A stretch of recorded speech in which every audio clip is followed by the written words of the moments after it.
Travel and camp on durable surfaces. Avoid breaking or stepping on the cryptobiotic crust and any desert pavement. Try to avoid off-trail travel in these areas, and if you absolutely must cross them, use the same footprints that you already see going across, and if you have a group, have everyone follow the same footprints.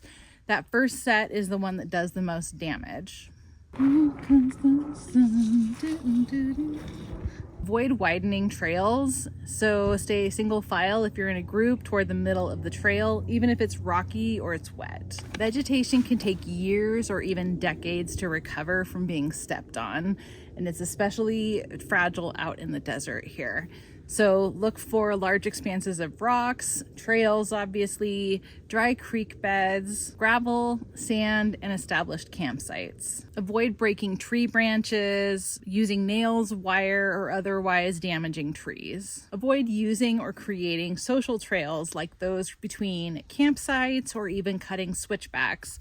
All of those create a lot of erosion and require very expensive repairs. Try to use an established campsite or look for a durable surface to set up your camp and your kitchen and so forth. If you're in what's known as a pristine area, which means an area with very little human impact, keep it to one night in one specific spot to reduce your impact in that area and then move on to the next site. If you're going back and forth between one space and another, such as between your campsite and your camp kitchen or a water source in your campsite, try to use a different route each time so that you're not creating trails. Use a large collapsible water container to reduce the number of trips you need to make to a water source. When you break camp, put things back as you found them and use a dead branch to brush out any grasses that are matted down and any footsteps. Familiarize yourself with the laws and regulations for where you're going. For example, in most places you need to be at least 200 feet or 70 paces from a water source when you're setting up your camp or doing any washing,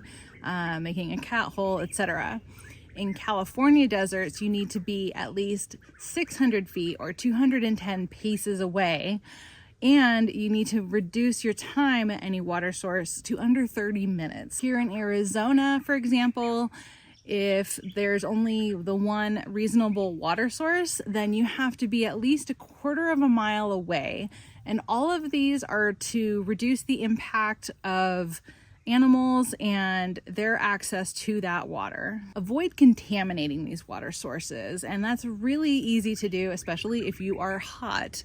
But if you have on insect repellent or sunscreen or anything like that, that can very easily contaminate a water source. You also really want to avoid getting into small streams, into potholes, and any other self-contained small pools of water. Some places even require that humans carry in all of their own water, especially during times of scarcity.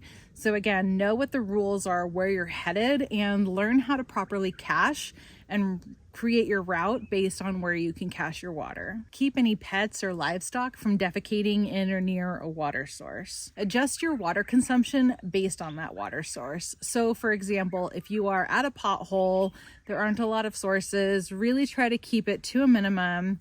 But you can be a little more liberal if, say, you're at a very heavily flowing stream or spring or anything like that. But with those, you have to look at how much water is really flowing.